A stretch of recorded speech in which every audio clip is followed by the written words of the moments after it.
Ja sam preuzela malo intervjuisanje i sad ću te pitam par pitanja vezano za novu kolekciju. Nema šanse da bih ovo propustila. Nisam mogla da dočekam bukvalno da dobijem svoj par.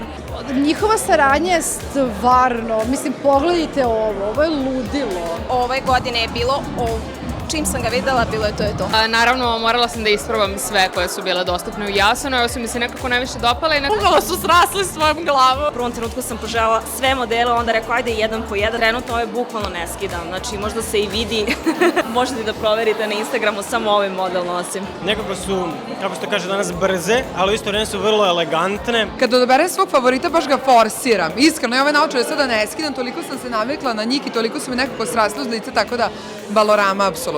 U stvari, daju mi festivalsku energiju, a ove godine idem na Ziget, baš da slušam A$AP Rockija i kao mislim da su ove naočare strava energetski za to. Zapravo sam vidio na Madoninom Instagramu da ih nosi i sutradan sam došao U suštini jeste Valorama, ja sam pala odmah na taj okvir. Ja volim modele koji prate linije lica. Da, odmah kad sam videla sve modele, odmah sam se uhvatila za ovaj, zato što je onako kao maskica.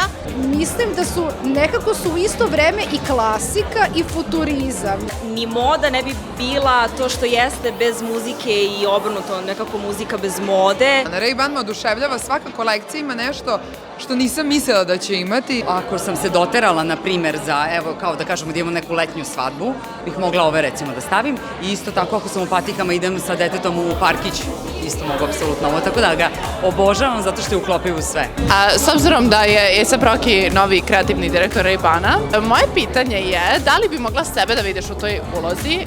Mislim da bih apsolutno mogla i mislim da bih i volela. Što da ne, i ko zna šta nosi budućnost.